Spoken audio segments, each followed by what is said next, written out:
From inspiration to aspiration, role play to real life, Kidzania, the mini-city where children are in charge, has been called a game changer, merging entertainment and education. Now present in 24 cities on 5 continents, Kidzania is exposing children to the realities of work and money. This morning, we are honored to have with us Dr. Ger Graus, the first Global Director for Education of Kidzania. Hi, Dr. Ger. Good morning. Good morning, Mimi. Good morning. So I know that you draw your definition of social mobility from your favorite person in the world, your grandfather, who was a coal miner.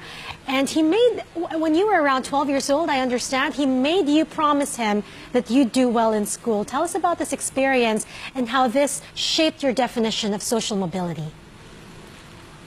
I think, sorry, let me just adjust this really quickly. I think, to start with, I think we need to think around what we mean by social mobility, and to a degree that agenda has got hijacked. Social mobility, to my thinking, is where tomorrow is a little bit better than today. I grew up in a coal mining area in the south of the Netherlands, and I adored my grandfather. I still do, and it is just one of those memories. My grandfather was of a generation where at the age of 14 you started working, and at the age of 65 you ended working, and he was a coal miner, and as a consequence his hands and his lungs were pretty much damaged through working underground, and he had severe arthritis. And he said to me at some point, "Promise me you will always do your best at school." He never said, "Promise me you'll pass all the tests." And being 9 or 10 at the time, it's in your job description to ask the question why, so I said why. And he said, "Because I don't want you to have hands like mine." And in a sense that has stuck, and it has stuck to such a degree that I'm still talking about it today. And how do you think does Kidzania help push for this concept of social mobility, and how young should we get the kids started on this? I think the latter in particular is a very interesting question, and we've got some research that we could talk about.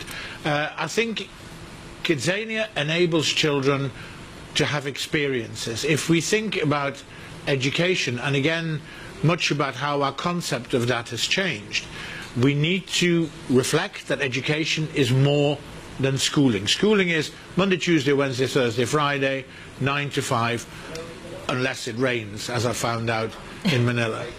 And education is something you do from the second you're born to the second you pass on.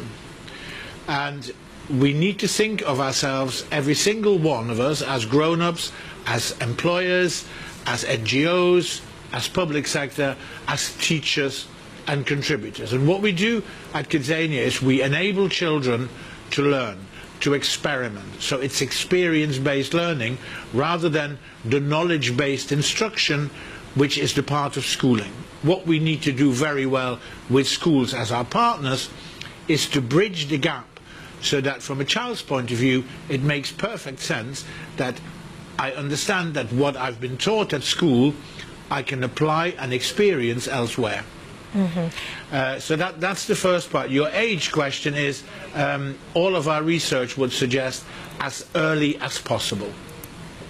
As early as possible. I know I saw some of your speeches, and you're always saying, you know, when you teach them about this at the age of 16, you're always 10 years late. It has to have been 10 years earlier.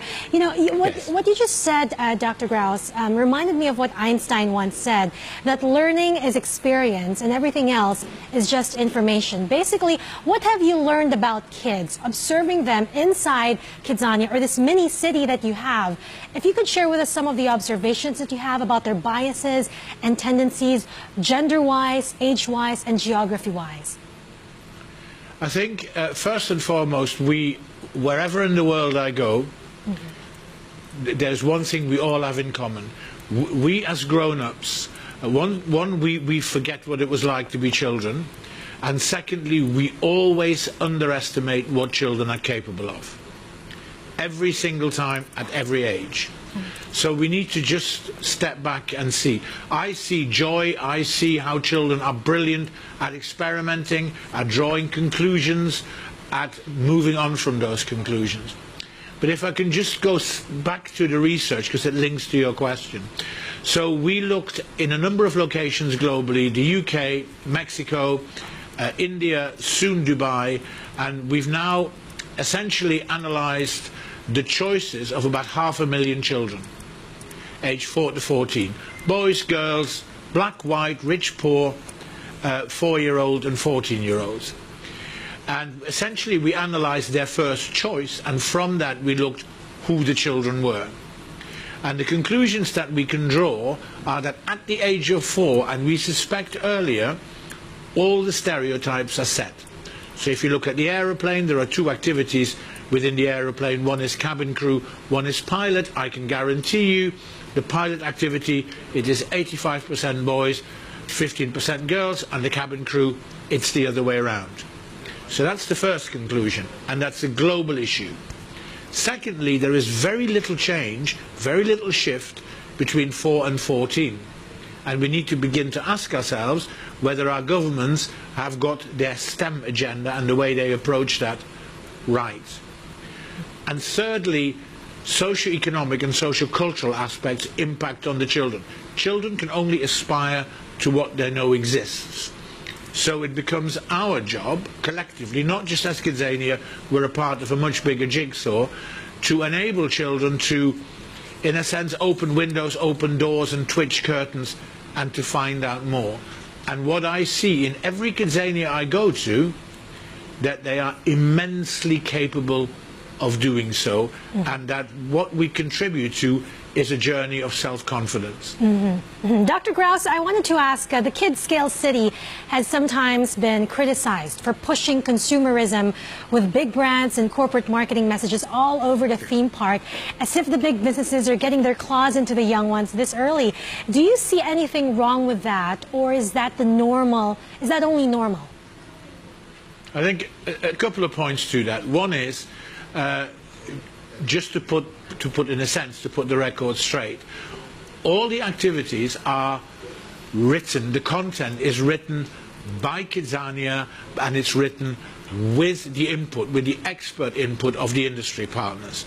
And we make absolutely sure, so in Manila's case, for example, Kidzania Manila will have helped to construct the content, and it gets double-checked by the franchisor in Mexico City. We make absolutely sure that there is no direct marketing to the children. So that for the record. But you're quite right, the city is full of brands. A couple of observations on that. Whether we like it or not, it is the real world. If you take your children shopping, you can't close their eyes when they walk past the stores in whichever mall you're in. When they buy magazines, it's a similar thing. When you watch television, you don't, well, I've never turned off the television when the adverts came on and then turned it back on when they'd finished. It is the world we occupy, and we need to live in it with our children and get them to live in it. And finally, and what's quite interesting from a play point of view and from a role play point of view, when we ask children all over the world about their views of the presence of the brands, their conclusion was a very interesting one, and they very simply said it's that the activities that were branded were better activities. So when I then said, well, what do you mean by that? The answer was they're real, i.e. in London, for example, Kidzania Airways doesn't exist. British Airways does. The Kidzania Gazette or Kidzania TV doesn't exist, but Al Jazeera does, and the Financial Times does. So there are elements of realism that clearly the children value. But you're right that in our work, and we work with schools all over the world on this, we have to also protect the children from extreme consumerism. Okay, Dr. Graus, you know, I met the founder, the creator of Kidzania a couple of years back. He's known as the Willy Wonka of this industry of Mexico. And really, he said this is basically performance with purpose. And now I meet you. It's very inspiring to be hearing your thoughts about how we should get kids starting young. Final question is, do you find it harder to teach kids now in the age of social media? Do you find that you're competing more? It's harder to compete for their attention. It's harder to compete for basically their interest. No, the answer is no. I think the answer is never, the problem is never progress, and the problem are never the children. The problem are the adults who seem to find it difficult to adjust that the world is changing. So I hear the same complaints about children now than I heard when I was a child from my parents when I was on the phone all the time, for example, except the phone was attached to a wall and had a piece of string attached to it. I think we need to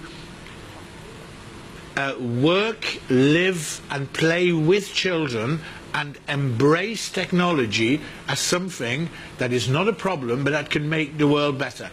We do collectively need to strike a balance so that there is a balance between play online and physical play, in partnership between parents, communities and schools.